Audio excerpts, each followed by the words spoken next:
Good evening, students. And in yesterday's class, we have discussed or we have started our discussion from reproduction of flowering plants, and we have discussed in detail about apomixis and different types of apomixis. And then we have just continued our discussion about the reproductive parts of the flowers, starting with pistil and then stamens, which is the unit of androecium and gynoecium. And then we have also talked about the different types of ovaries, or sorry, different types of ovals and the examples for all the different types. Then we have started our discussion with microsporogenesis and we have completed till megasporogenesis. So this is the content that we have covered in the previous class. So if you have missed this previous class from yesterday, you will get the recording sooner. If you are not registered to our course, you'll be getting the recording through the YouTube only. We'll be uploading the video in the YouTube. Might be in today or midnight or tomorrow. We'll notify the thing in this WhatsApp group. Okay. So about the notes, once we finish this floral biology today, I will be uploading the notes in the app itself. So only the master course students and the students who have opted for seed science and technology can access this notes. So if you are willing to access the notes, or if you are feeling it as comfortable with the classes that we are giving, you can just think of registering to our either our master course or only our seed science and technology course. You can opt any of them. Okay, so not only for seed science and technology, for all other subjects we have dealt the live classes in a similar way that I am taking right now, and the notes are also prepared by ourselves and we have provided it to the students. Okay. Okay, let's start. I think I've just give me a second. I just will add some blank pages in between. So now we in today's class we'll talk about seed development and the process or the stages of seed development. So there are mainly three different stages of seed development, which starts with early embryogenesis, mid embryogenesis, and late embryogenesis. So can anyone tell me like what are the events that are taking place in these three different stages? Just briefly, if you remember. So once the fertilization event has been completed, the next process is the development of a seed or the development of the embryo, which we call it as embryogenesis, right? So this embryogenesis can be further divided into three different stages, that is early embryogenesis, mid embryogenesis, and late embryogenesis. Okay, so what are the different events that have been taking place in these three different stages? So starting with early embryogenesis, this is a stage where the histodifferentiations of the cell takes place. We will start our discussions by the early embryogenesis where the histodifferentiation takes place. So histodifferentiation is nothing but the cell division and cell differentiation of a zygote and also the triploid nucleus. So this is a step, or this is a stage where the cell makes its complete body plan. So how and in what pattern the differentiation and the division should occur in a cell or occur in a zygote. So this is done in the very first stage, that is early embryogenesis stage, which is nothing but the histodifferentiation. So secondly, it's a mid embryogenesis stage. So this is a stage where the actual seed filling takes place and expansion of the cells takes place. So this is a stage of seed filling and expansion where seed filling is majorly by the basic nutrients. Can anyone name what are the nutrients that are filled in the cell or filled in this seed during the mid embryogenesis stage?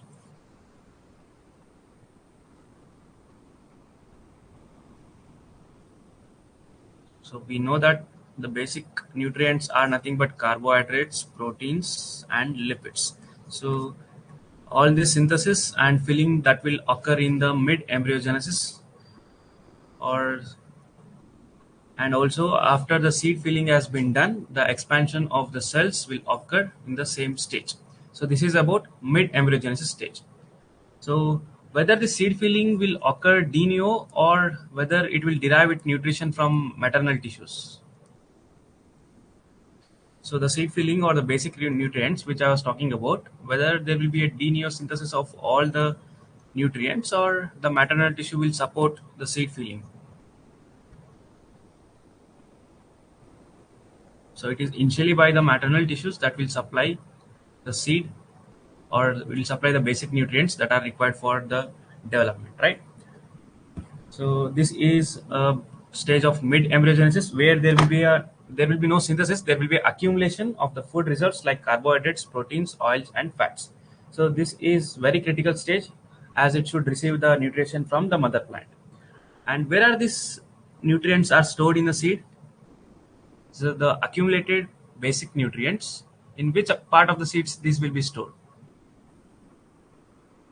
So this will be stored either in the endosperm or in the cotyledon.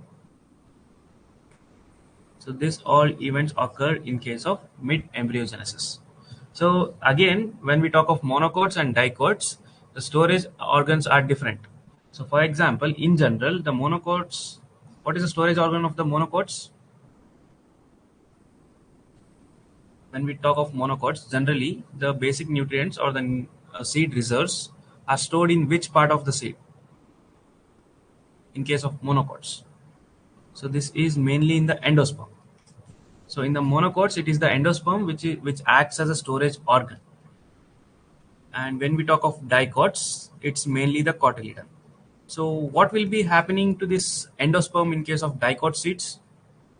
So this endosperm will be consumed during its development. But in case of monocots, it is persistent and it acts as a storage organ. But in case of dicots, it is the cotyledon which will act or function as storage reserves of nutrients. I hope this is clear about monocots and dicots and about seed filling. This is in a mid-embryogenesis stage. So then after seed filling and the expansion, what occurs in the late embryogenesis stage? What are the events that has been taking place here? So the last important event is maturation drying. We'll talk about this maturation drying later and why it is important.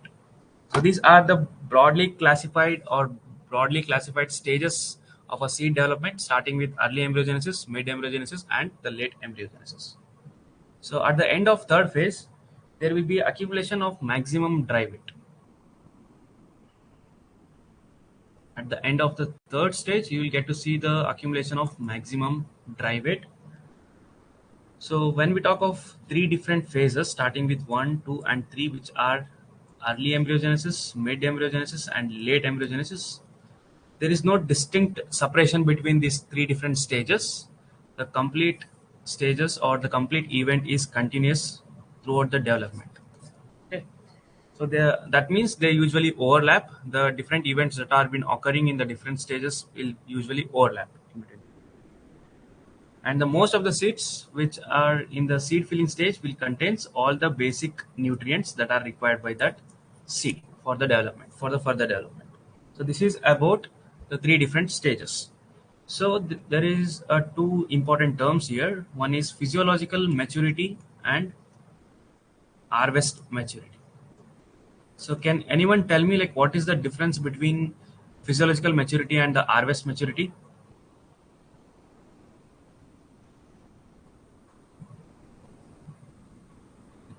So you can just unmute yourself or you can also type.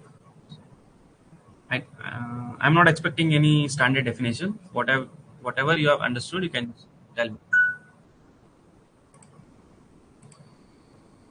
Yes, Nayanika.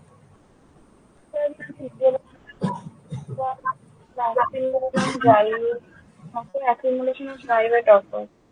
Okay, assimilation of dry weight. And so in harvest maturity, I think it's the moisture content where we can see the seed from the seed. Okay. Physiological maturity is a stage where the maximum development has been taken place and you will get to see the maximum dry weight. So the maximum dry weight accumulation that has to be occurring in the seed will be done by the end of this physiological maturity. Or it is a stage of a seeds where if a seed has gained the maximum dry weight, then it is called as it has attained this physiological maturity. So harvest maturity is one where the moisture content is reduced to the minimum, where it is ready for the harvest. So this is about harvest maturity. But when we talk of physiological maturity, it is a accumulation of maximum dry weight. So can we harvest the seeds at physiological maturity, or we have to wait till the harvest maturity to happen in the plant itself?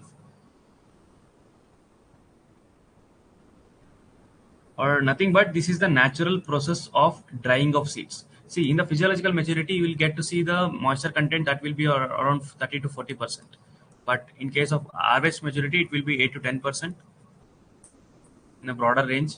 So it simply means that there is a natural process of drying that is being taking place in the field itself. So my question is whether we can harvest the seeds at the physiological maturity or not, or we have to wait every time So till. we can harvest it. Yes. Because generally we can't harvest, but if advanced drying procedure or storage as well as facilities are available, then physiological maturity can harvest. Okay, your voice is not clear, but I think you are saying about drying, right? You are speaking about drying. Okay, fine. So this is the thing wherever the drying facilities are, if the drying facilities are available, then you can also harvest the seeds from the it in the physiological maturity stage only. Okay. So if the proper drying facilities are not available near to this field, then you should wait for the harvest maturity to happen. Then you can harvest your seeds. So this is the complete process of seed development, which are categorized into three different stages, starting with early embryogenesis, mid embryogenesis, and late embryogenesis. So at the end of the third phase, I told you that there is a accumulation of maximum dry weight. So next, we'll talk about the nutrients in the seeds. So out of the basic nutrients, which are carbohydrates, proteins, and oils, fats and oils, or nothing but the lipids. So just tell me, like, cereals are rich in proteins, carbohydrates, or lipids. What about legumes and oil seeds? So oil seeds, name itself suggests these There are are rich some in oil. carbohydrates. Yes, legumes are rich in protein. Cereals are rich in carbohydrates. So what about the storage organ of these three different categories? Yes, very good. So in cereal, it is the endosperm, it is the cotyledon. So in case of legumes, it is cotyledon, and in case of oil seeds, it is also the cotyledon since they are dicot. So exception is there for oil seeds where the storage organ is endosperm. Can you just tell me the Castor, example? the castor. Yes, it's castor and the palm, oil palm, where the storage organ is the endosperm. The oils are stored in the endosperm. Yes, very good. So this is about the cereals and the carbohydrates and the storage organs. So we have talked about the basic nutrients. So what is the source of these basic nutrients? Yes, it is from the maternal tissue. So from where this maternal tissue will get these nutrients? So what is the basic main source of these nutrients? Nutrient accumulation in the seeds or nutrient production in the plant?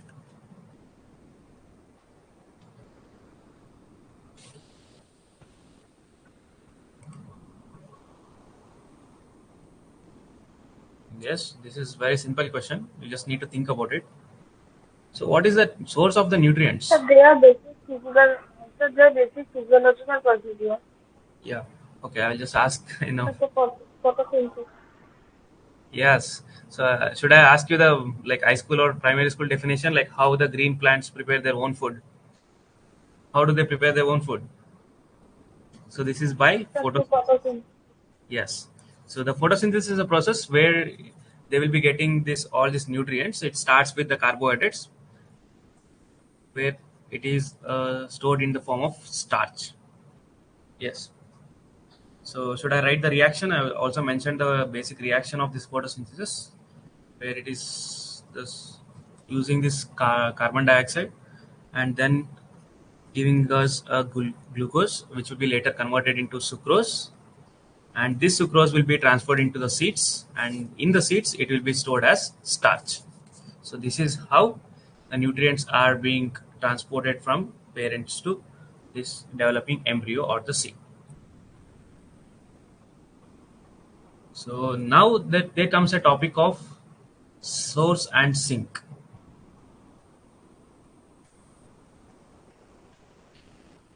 Have you heard the term the source and sink? Which one acts as a source and which is the sink in case of plant and developing embryo? As I said, you source is glucose that is being synthesized by the process of photosynthesis. So this occurs in case of which part? This is in case of leaf where the photosynthesis occurs and the glucose is produced. So this is a 6 carbon compound.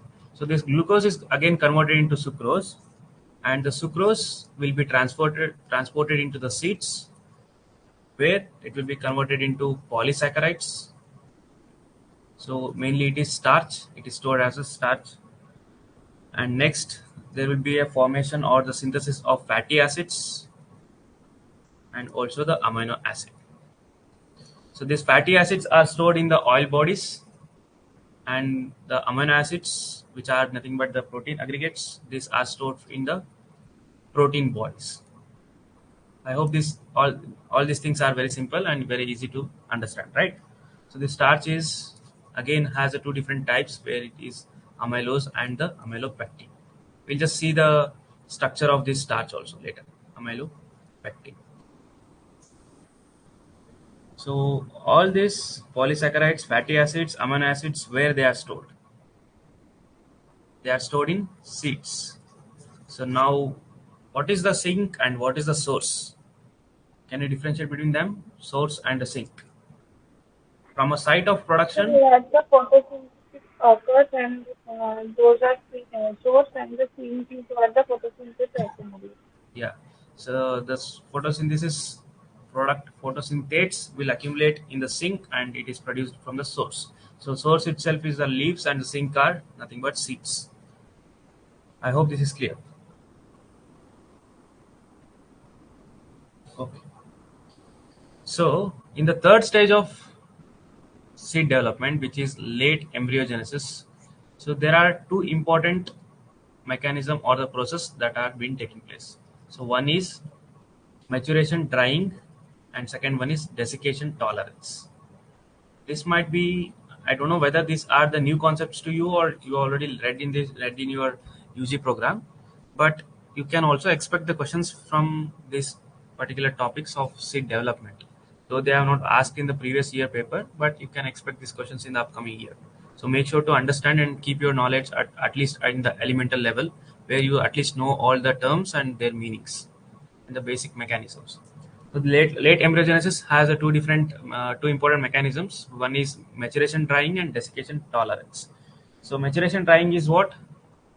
It's nothing but the loss of mm, moisture content, and there will be a loss of moisture content and also loss of directly a water, and there will be a moisture content of 8 to 6% once the maturation drying is done. So since the moisture content is reduced in this maturation drying, so seeds need to develop a potential or a desiccation tolerance, or they should develop the resistance to drying. So the resistance to drying itself is called as desiccation tolerance. So this particular mechanism they have to develop where though there will be a rapid loss of water in case of the seeds by the process of maturation drying, they should be able to survive. So that requires a process called as mechanism called as desiccation tolerance. So if I want to tell you very clearly what happens in the maturation drying, see, when there is a loss of water, the concentration of the solutes inside the seeds will increase.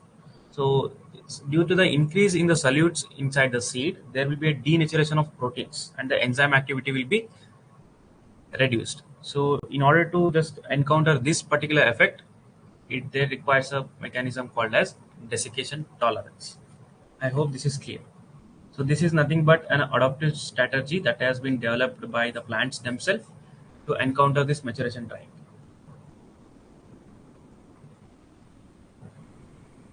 These things I have also mentioned in the slides. You can just read it out later. Okay.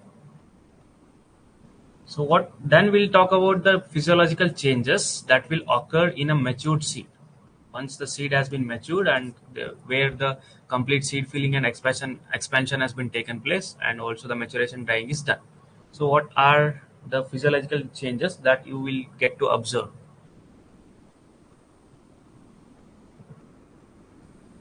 So at the end of this maturation drying, you will see the specific accumulation of the sugar, and there is a accumulation of ABA.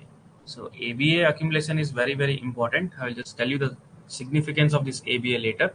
So first one is the specific accumulation of sugars, and then there will be accumulation of ABA and LA proteins. So LA proteins are nothing but late embryogenesis abundant proteins. So functions of it, you need not to worry about it. It is something related to germination and dormancy. Okay. So next thing is antioxidant system. I hope like you have made the list of antioxidants which are both enzymatic and non-enzymatic. Have you made the list? Enzymatic antioxidants and non-enzymatic antioxidants. If you have not made it, just go through the different books and just make your own list of antioxidants, because they are very important. They will directly ask you to name any of these non-enzymatic or enzymatic antioxidants. So what is the main activity or main function of these antioxidants? So they will prevent the oxidation and peroxidation. So if I want to tell you like what are these process, these are the process which are detrimental to the seeds. If the process called peroxidation or oxidation is occurring in the seed, it will consume all the seed reserves and it will convert the seed reserves into the poisonous, or it will make it unavailable for the further development. So that is why this antioxidant system should work in the cell in order to make keep the seeds viable for the longer period. Or they will just convert this seed reserves into toxic substance. This is by the process of oxidation and the peroxidation. So in order to prevent this, there should be a active antioxidant system that should be there in the seeds. That can be again both enzymatic and non-enzymatic. I hope the things are clear, whatever I discussed till now. Though I'm just talking about the basic things, if you are even knowing all these things, it's more than enough.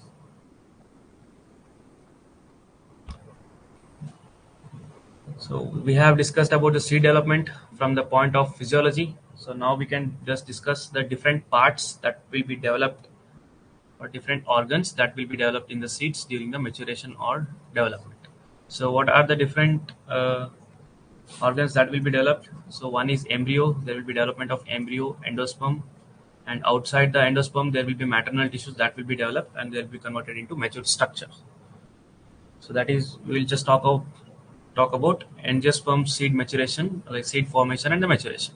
So this is all happening because of the double fertilization, which is syngamy and the triple fusion. Triple fusion will lead into the formation of a proper endosperm, and syngamy will give us the proper embryo. So now we can discuss about the post-fertilization events, where we'll start with the development of endosperms. So the development of the endosperms usually precedes, or the development of the endosperms begins first, and the later the embryo development takes place. So this is not very general to all the crops. This is generally observed in case of monocots, where the development of the endosperms precedes the embryo development. So talking about the three different types of endosperms, in the terms of development, there are three different types. So one is nuclear endosperm, cellular endosperm, and alluvial type. So what is nuclear endosperm? I hope you are able to understand this nuclear endosperm. See, the nuclear endosperm is nothing but there will be no cell wall formation or no cytokinesis. So this is mainly observed in cotton, maize, wheat, and cypsela. And when we talk of cellular endosperms, after each nuclear division there will be a regular wall formation. So these are seen in these certain types of crops. So there is a third category which is called as alluvial, and this is mainly seen in monocots. So in this monocots, why it is called as alluvial? It is just intermediate, where there will be two different types of chambers that will be formed. One type of chamber will have no cytokinesis, or one type of chamber will have the cytokinesis. So I think I have the figure for it. In case of nuclear endosperm, you are seeing that you won't see any type of cell wall formation. And also, if any cells are formed, that will be formed after later stages, at later stages of cell cycle. But initially, there won't be any formation of the cell wall. That is, they are categorized as nuclear endosperms. So in the cellular endosperms, you are clearly seeing the partitions of the cell. Cell walls are formed, and they are differentiated into different cells, each having the proper nucleus. So this is a cellular endosperms. Third type is allovial, where half of the one type of the cells will be a free nuclear division, will be undergoing free nuclear division, and the other type of cell will have both nuclear division and the simultaneous or immediate cytokinesis. So there are few important things to be discussed in the endosperms. Have you heard about the term double endosperm?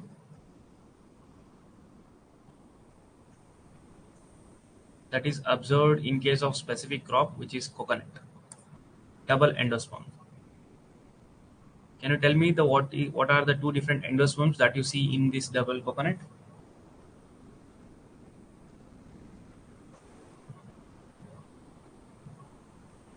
So one is the liquid water, Yes, that is Evans, it's one. very good. One is cellular endosperm. So liquid endosperm and the cellular endosperm. So just make sure to remember it. You might also get this question directly in the exam. So double endosperms is observed mainly in case of coconut, while where it is liquid endosperm and the cellular endosperm.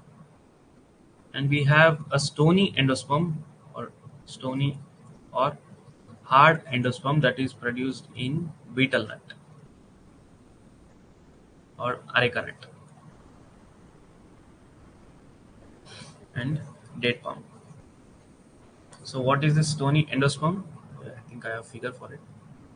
Yeah. So the endosperm has become very brittle, or it is very hard out in terms of stones.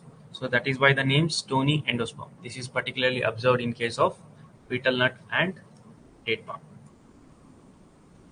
Here you can see the endosperm is very, it's just a stone like. That is why the name stone, or it is very hard.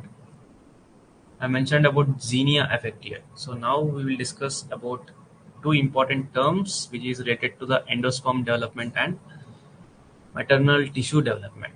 Have you heard about the term called metazenia and xenia? And just raise your hands who have clearly understood the meaning of it and difference between metazenia and xenia.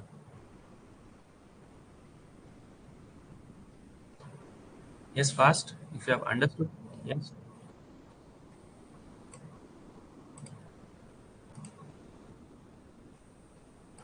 Yes, Uday, you can answer it. Like what you understand, what do you mean by xenia and what is metazenia?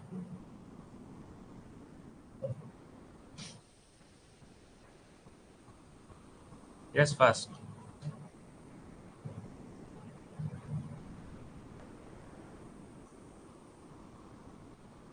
Okay, we'll just take an example and we'll start.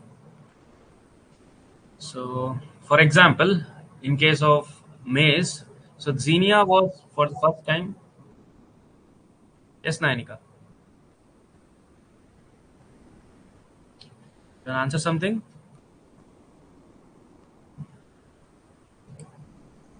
Okay. So, in case of Xenia, this was mainly observed, or for the first time, it was observed in case of maize. So, that is why we'll take the example of the maize and we'll discuss what is Xenia effect. Okay, not able to access video. It's fine. Okay, I'll explain. So when you just cross two parents with one having the yellow color kernels, which is female, and red color kernels or red color varieties, which is male. So you will get a kernel color which is yellow with the red spots. So if this is occurring, then this effect is called as Xenia effect. So to understand that, you have to tell me the kernel color in case of maize is determined by the endosperm or the embryo or any other maternal tissue. Kernel color that you are seeing here is determined, or the what are the organs that are responsible for production of the color in the kernel?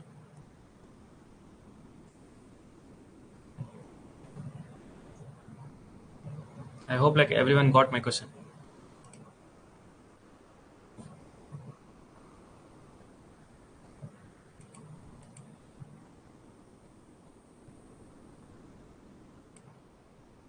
Yes, endosperm. Okay. Archie is answering it as endosperm.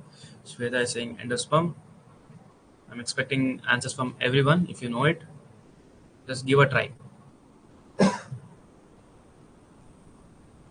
So the endosperm color or the color of the kernel is mainly because of the endosperm, not strictly endosperm. So it is mainly because of endosperm, and it can be also because of the pericarp, which is the maternal tissue. So you will get the color because of the pericarp or mainly because of endosperms. It depends on the intensity of how the colors are formed. Okay. But in this case, we'll just understand that the color that is formed here is because of the endosperms. So when a foreign pollen or any pollen, so don't get confused with the term called foreign pollen. See, in a simple manner, during the process of pollination, when pollen from the some other plant or some other variety comes and falls into the stigma or the ovary, once the fertilization occurs, if you see the effect of that pollen, the whatever genotype that pollen parent is produced, if you see that effect on this next upcoming seed which has been formed in the female parent, if that seed has the color which is similar to the pollen parent, so that is called as Xenia effect. So I know like you might be confused with the fact that even with the normal case of Mendelian segregation, if we take the two alleles, if one will be from the pollen and one will be from the female part, so if they are intermixed, the character will blend, right? So you will say the mixed color or the color which is dominant in, or the color which is dominant, right? This is what we have understood. Like if I write like capital Y and small y, one is red and one is white.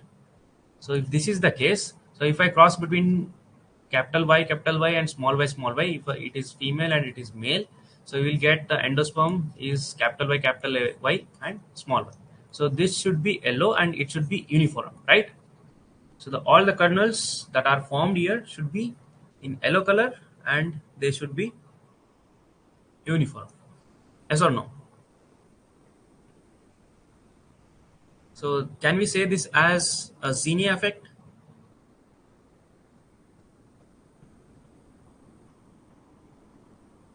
Or even in this case, if the kernel color is not uniform, is yellow is mixed with the white color. Can we say this as a Xenia effect? Since you are seeing the genotype of or the color of the pollen parent that has been occurred in the next generation in the seed. Why no?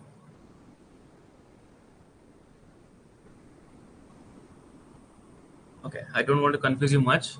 See, when we talk of Xenia effect, it is because of the genotypes which are different. For example, you take red varieties and yellow varieties. So this red varieties, it is because of certain gene or set of genes that are responsible for the production of this particular color. And the yellow varieties are the different set of genes that are responsible for the production of the color.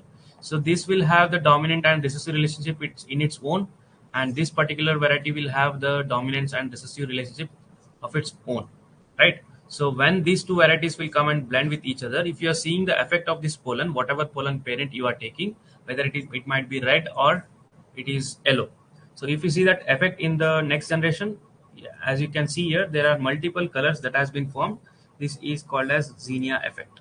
So where the effect of the pollen or effect of the pollen on the endosperm character. So in the maize, we have known that the color of the kernel is mainly because of the endosperm. So genotype of the endosperm will mainly determine the color of the kernel. So it simply means that this particular pollen is affecting the endosperm character. So that is the meaning of Xenia effect. The effect of a pollen on the endosperm character. Clear?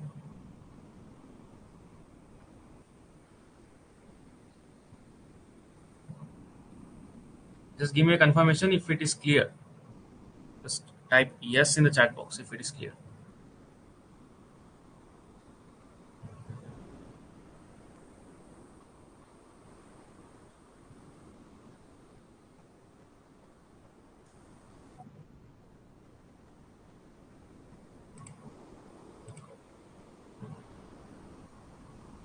Yes, Nanika, you want to say something?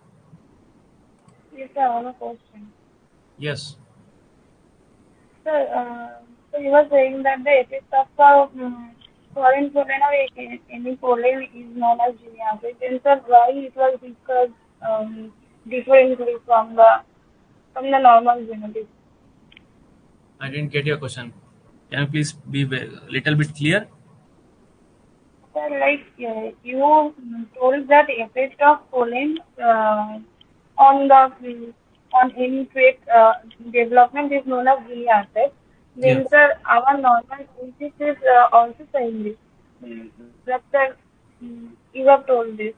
So sir, why it was discussed differently from the other? So I didn't get the second point. What you're saying? Like I said that I am not clear. I'm not able to decode you. Yeah, you can just take your time and you can chat and type in the chat box.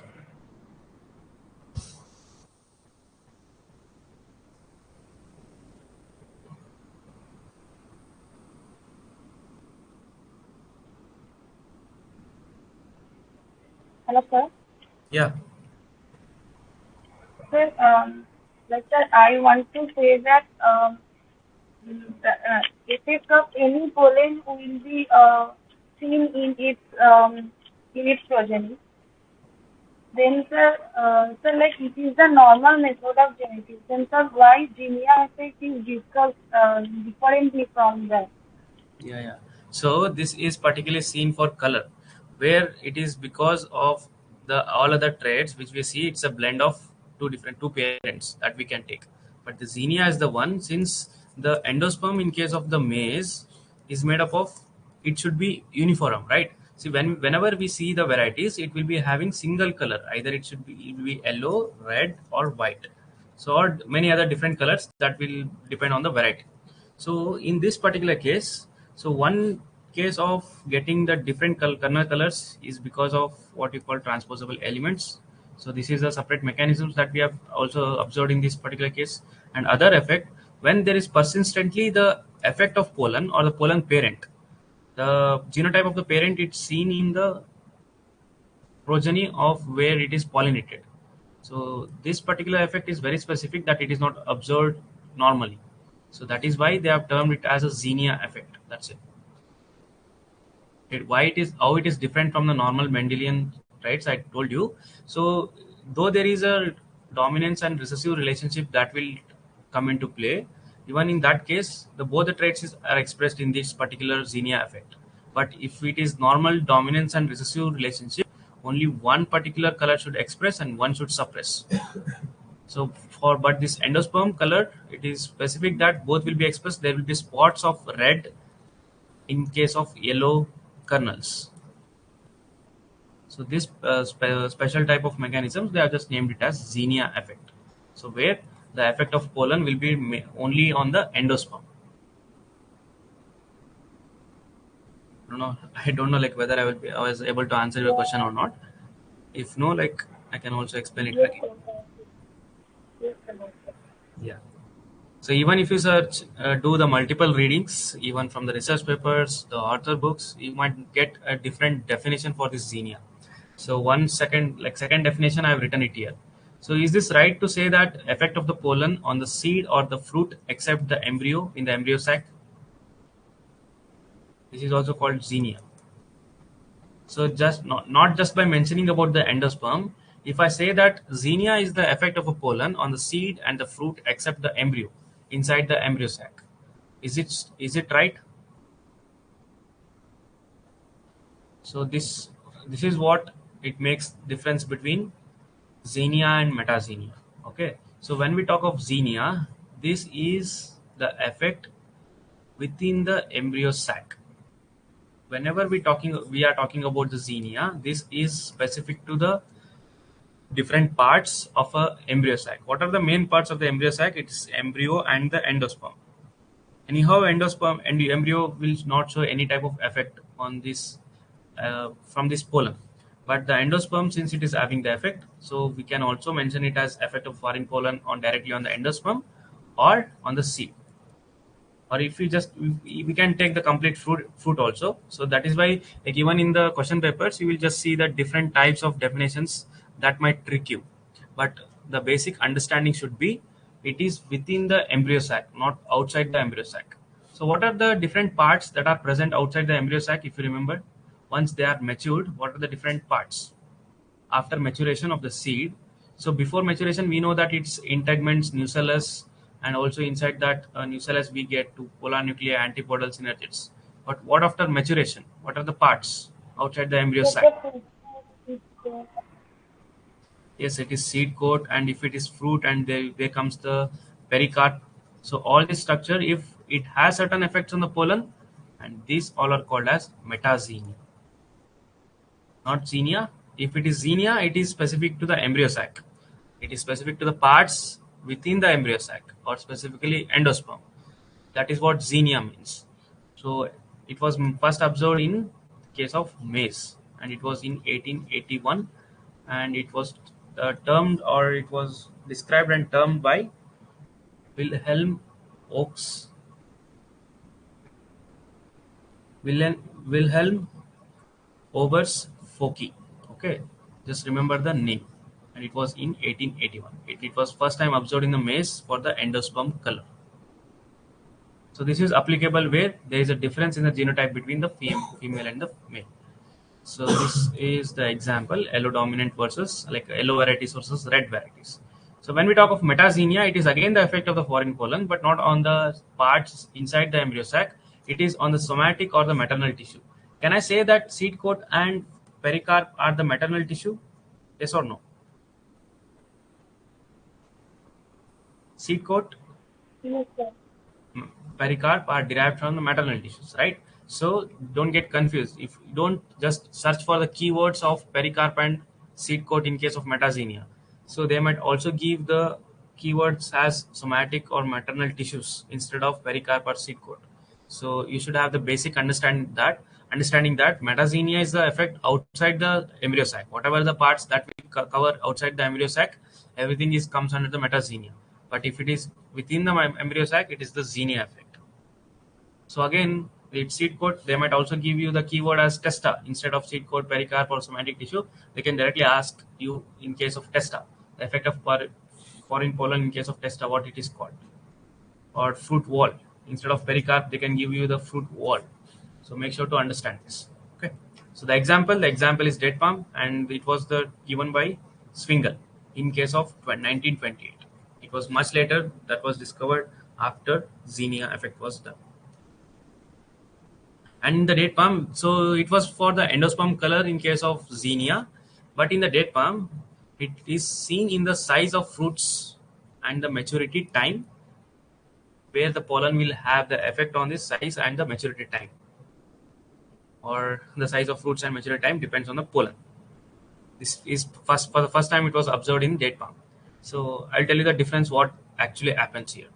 So in case of metazenia, so if I want to just talk about the molecular aspects here, so if the embryo has been fertilized by the pollen, and also the endosperm has been, like, two polar nuclei is fertilized by the another pollen. So once they are done, they will show some compatible reaction based on which some hormones will be released. So these hormones will be transferred to the maternal tissues, where they will have the impact on seed size and maturation time. So this is how the metazenia is, or this is how the pollen is indirectly affecting the maternal tissue. Though they are released or by this so embryo sac, or the parts of the embryo sac, they are just passed into the maternal tissue, and they're affecting those or those parts in terms of what size of the fruits and the maturity time. I hope this is clear, and there won't be any confusion from here onwards. Yeah, is the xenia effect seen in the subsequent generation for the color of endosperm? Yes, it is seen. It's not about see, it's all about heritable only. Since the information from the pollen is actually giving you the xenia effect, it is obviously heritable. Whenever the foreign pollen and the pollen from the different varieties come and pollinates the stigma or pollinates the ovary, or oil. So this particular process occurs. Clear?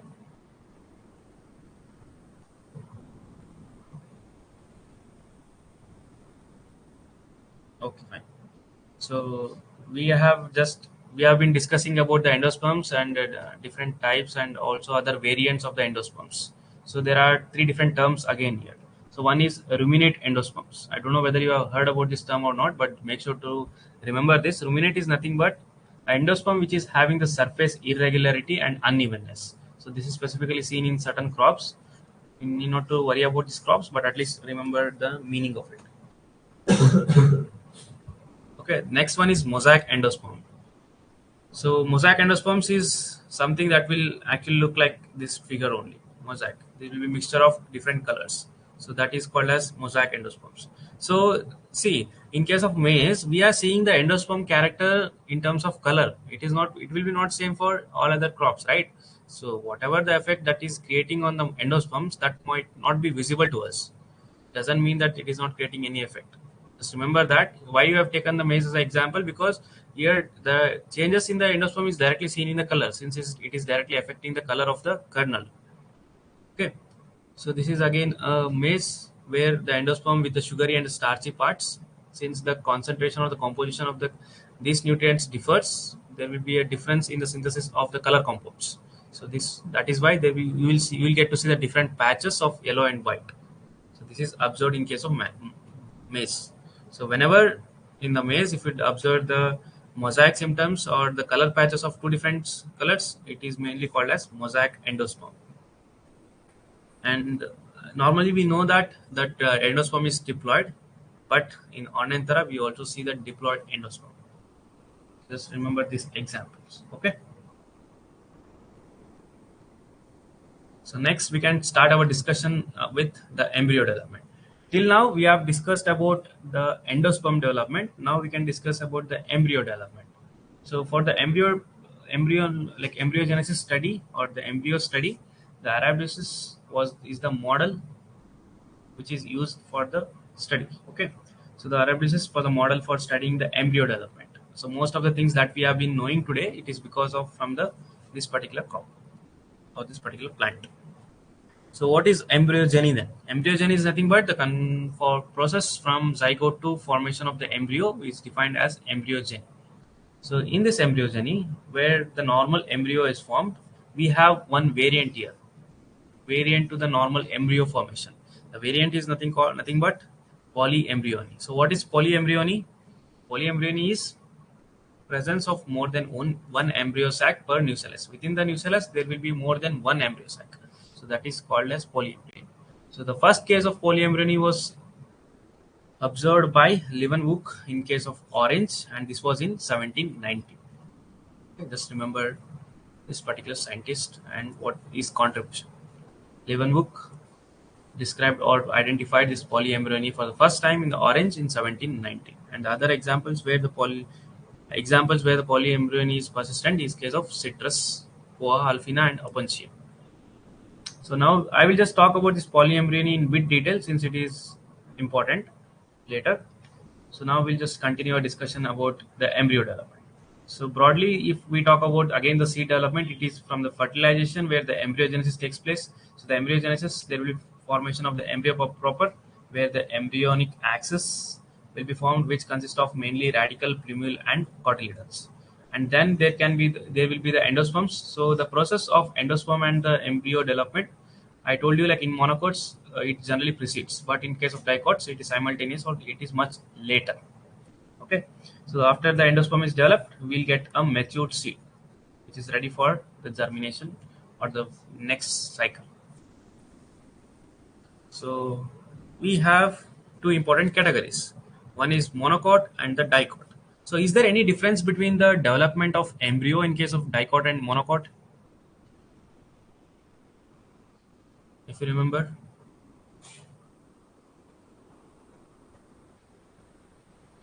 if you just see the cell division or in the cell differentiation, if you just compare the monocot and dicot, so there is no much difference between dicot and monocot embryo development.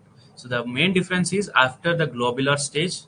So after this globular stage in the dicot, there will be a cell differentiation and the formation of two cotyledons. But in case of monocots, there will be a single cotyledon that will be formed, and there will be a structure called coleoptile, which will become prominent between root and the shoot. So this is in case of monocot. So this is the main difference between the monocot and dicot embryo development, and the rest of the things are very similar. So that is like once a zygote is formed, it will just have that one transverse division. Once after the transverse division, there can be one vertical division, and there are so many types. Like I think at least there are 3 different types of how the division occurs. But you need not to worry about all these things. Okay. So one there will be formation of one basal cell and one apical cell from the first zygote, like first division of zygote. So the basal cell produces a suspensor cell, which are required for absorbing the nutrients, and the apical cell will produce the embryo from which the radical, plumule, and cotyledons are developed. And there are different stages where from the zygote there will be formation of proembryo, then the conversion into globular stage and heart-shaped stage, and the matured embryo. So these are the main stages of the embryo development in case of dicot and monocot. I have just figure for both of them. So here in case of dicot, you will see the 3 different stages. Based on the shape they are forming, they are differentiated into 3 different stages. So once the heart-shaped embryo is formed, they are again differentiated into torpedo, walking stick, and mature embryo. So that is because of the shape that they are forming. So torpedo is derived from the missile. So it's just look like the missile. It is just named as a torpedo embryo, and then it is converted into walking stick. It is just a stick-like structure, and then there will be a formation of matured embryo. So I have also given the abbreviation for all these things. You can just refer these things later if you want it. Okay. I have also the monocot embryo development. This is very simple when you just compare with the dicot, but stages remains the same. It is pro-embryo stage, globular stage. Only after the globular stage, I told you, there will be a cotyledon stage. Scutellum is the cotyledon in case of grasses. So single cotyledon is nothing but the scutellum in case of grasses. So this is a scutellar stage, and lastly I told you about coleoptile stage. So these are the different stages of monocot embryo development. So no need to go in detail about all these things, but you should at least know the different stages and how the monocot and dicot development is different and what are the similarities. So that these things you should remember. So earlier I asked you one thing regarding the matured parts, right? So the ovary, once it is matured, it is called as fruit, and the matured ovule is nothing but the seed, and the egg cell plus sperm is just embryo, and the 2 polar nuclei plus sperm is endosperm, and the plody level is 2n and 3n, and the integments once after maturation they are called as seed coat or testa. And the microbial remains the same, and finicles is the scar which will be formed, which is called as hilum. Once it is disassociate with the seeds or the mature embryo sac, there is a scar which is formed, which is called as hilum. So next about polyembryony. So this is prominently seen in case of citrus and mangiferae, and which is a more presence of more than one embryo per seed. So there are 4 main reasons like why the polyembryony or how the polyembryony are formed. See, one is cleavage of proembryo. As we seen that zygote is formed, from the zygote we see that one apical and one basal cell. So during this stage only, if the proembryo itself cleavage, if there is a cleavage in the proembryo itself, each of these cleavage can gives rise to one apical cell and one basal cell. So this is how two embryos are formed in case of first one. So this is how the polyembryony can occur. The second one is formation of embryo by the cells of the embryo sac other than the egg. We know that embryo is mainly formed by the egg cell with the fusion of sperm cell. So there is also chances that other cells in the embryo sac itself then can develop into the embryo. So this is the second possibility. Third one is development of more than one embryo sac within the same ovule. So in the ovule, if we just talk about megasporogenesis, we know that after the complete event of megasporogenesis, we will get to see the one embryo sac. if the division goes in such a way that there will be a formation multiple divisions, you can also get to see the more than one embryo sac or more than one embryo sac in the same oval.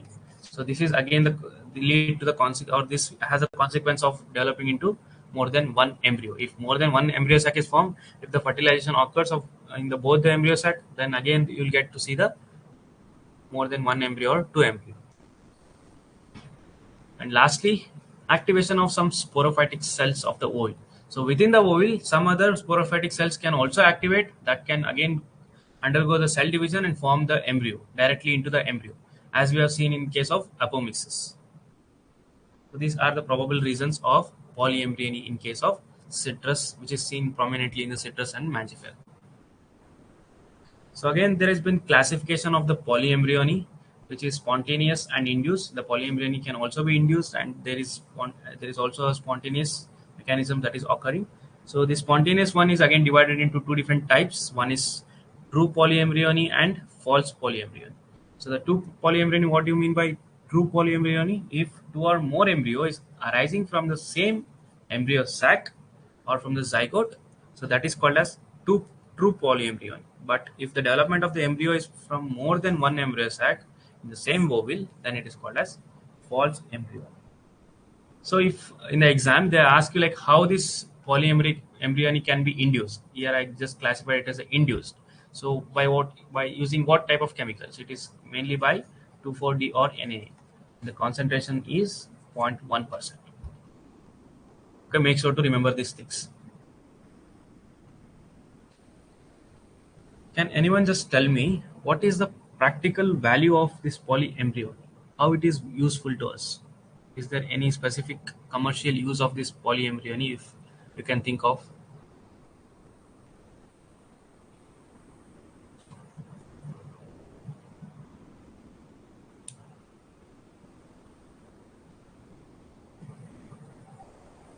Okay. Number of seeds. Okay, number of seeds is fine. So is it anything related to vegetative propagules? Or okay, I will just ask you one question. So is there any difficulty in producing the plants or reproducing the plants through the use of vegetative propagules, or the regeneration of the plants using these vegetative propagules has any major issues or disadvantages?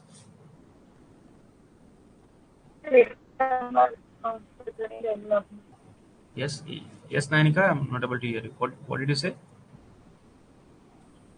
Like lesser number of progeny development. Yeah. See, one thing is progeny, like Development. percentage of the embryo or the progeny, or we can say seed development or the germination is less in case of vegetative propagules, one thing. And second thing is transportation. If you want to transport the vegetative propagules from one part of the country to another part of the country, see, dispersal of the seeds is very easy. The transportation of the seeds is very handy and easy when you compare the vegetative propagules. So that is the second difficulty we'll get to see. And also, if you are using the vegetative propagules for regeneration, you will see the vigor, the potential of the seeds to develop, or the potential of this material to develop into the new plant is comparatively less when you compare the seeds. So this is another main disadvantage. So and also, like, the storage cost of these vegetative propagules, they require ambient conditions to be if they are to be stored, right? So all these things will add up to the cost of cultivation. So that is why there has been the new concept which is called as artificial seeds. Have you heard about the term artificial seeds or synthetic seed?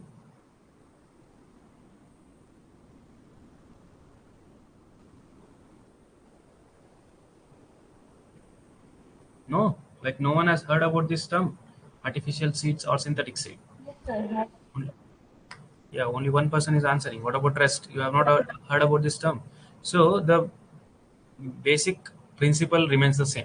See, artificial seeds, if you have some vegetative propagules, or we know that from the polyembryony, we got to know that even from the somatic cells, there can be the regeneration or there can be the formation of embryo. So we can derive the embryo even from the sporophytic cells. So if this is true, then we can just develop a plant. If the vegetative propagule is used for the means of regeneration, from the vegetative propagule you can just develop an embryo. So this embryo can be converted into seeds by the method of production of synthetic or artificial seeds, and this can be dispersed, and this will have the better vigor and the better plant stand when we compare to the vegetative propagules. Yes, very good. Krishna is answering it as right. Sodium alginate. So the chemicals which are used to encapsulate this embryo so that this embryo can develop into the plant is by the using some chemicals which is sodium alginate and calcium alginate. So out of these two, calcium alginate is mainly used. So it is 2%. Just remember the examples, the chemicals. It is very important since it is one of the new innovative approach that has been carried out, and intense research has been made in this particular field of how the propagules can be converted, or how the embryo can be extracted from the vegetative propagules, and how they can be converted into artificial or synthetic seeds. Right. So this is mainly because by the use of the chemicals called calcium and sodium alginate, in which commercially the calcium alginate is used, and the concentration is 2%. So why this calcium alginate is used in encapsulating this embryo? So does this embryo has any stored nutrients? So for the development of any embryo or a seed into a plant, or for the emergence of the radicle, you require the nutrients that will be consumed by the seed or the embryo. So in order to provide these basic nutrients, it will be encapsulated by these certain chemicals. Clear? So that the basic nutrients are provided to them. Once we discuss the seed physiology topics, I will tell you like what are the factors that will influence the germination, or what are the necessary nutrients that are very much required for emergence of the radicle. So radical emergence, I hope like you all understand, this is the first step of germination. So if the radicle is emerging, this is what germination has. Like we will say that germination is occurred, right? So we can discuss all these things in the seed physiology class. Okay, so now we have talked till maturation, right? So I hope like polyembryony, I think I'll just test it in a very basic and elemental way. So you can just stick your things into whatever I have discussed, or if you are interested, you can also do your own reading and just collect more information if you require. But for exam point of view, whatever I have discussed is very much enough. Okay. So next thing is characterization of matured or mature seeds. Like what are the characters of the mature seed? Like how do you know that a certain crop has come to the maturity that we can harvest? So we can just it can be by the morphological characters, like you can just see the change in the color. So this is the one thing that we'll just observe commonly. And the seed moisture content, we know that seed moisture content will decrease at the maturity stage, as we have discussed earlier. So I told you about the physiological maturity and the harvest maturity, where the maximum amount of dry matter content will be present and high moisture content will be there in the at the end of the physiological maturity. And in case of harvest maturity, the moisture content will be usually in 6 to 8%. And based on the dry weight, we will get to know that whether seeds are matured or not, or seeds are completely filled or not. Also by the germination, if we do the germination vigor test, we'll be knowing the maturity status of the seed. So this is what I wanted to discuss in today's class. I hope the things are clear. So I have just the chat here so that it will be very easy for you to revise the things. So this is the complete life cycle of how the reproduction occurs in case of plants. So you can just go through the different stages and steps, and you can just revise them from time to time. Okay, so this is the seed development and the maturation. So at the last of these notes, I have mentioned some important terminologies which are very basic and which are very important for you to understand and remember. So I have listed all the important terminologies which are related to the floral biology and seed physiology, or simply the seeds. So just make sure to go through all these terminologies from time to time so that we'll be able to remember it better. So it is around 44 terminologies. So out of which a few things are very rare, you might skip them, but all other things are very common, and you will be hearing whenever you read any type of crops. Whenever you read the reproductive structures of those crops, you will be reading these particular terminologies. So make sure to understand it and revise from time to time. so that you won't forget it. If they ask anything related to all these important parts or terminologies, you will be able to answer it better. So that's it for today. I hope like I have made it very simple for you to understand this floral biology. So if you feel like I have missed anything, so I don't think like I have missed anything, because I have said or I have delivered the things much more than required, since I have just discussed the course content outline in the previous class. The ICAR prescribed syllabus for seed technology I have already discussed with you. That doesn't that is very broad, that pollination and fertilization they have given. So what we have to read in the pollination and fertilization, there is no end for it. So based on the previous year patterns, I have analyzed the papers and I just made this course content that is very easy for you to digest. So make sure to do it. So I hope like these notes will be very much useful to you all. So I'll be uploading this floral biology notes by now, immediately after the class. Make sure to download it. But the students who have not registered to our course, any of our course, so I can't help you with the notes, because I can't make it available as it is. So anyhow, you can attend the live classes and you can take a benefit of it. So if you are finding a worth in these live classes, you can also consider registering our courses. Okay, because all the notes, not only for seed science and technology, for all other subjects, we have prepared our own notes that will be very handy and very easy for you to digest. Okay. So any doubts from the today's class? If I have not cleared anything, or if you have not got any doubts till now, we can do a complete reading and come back to me in the next class. Okay. So a good night to you all. Meet you in the next class.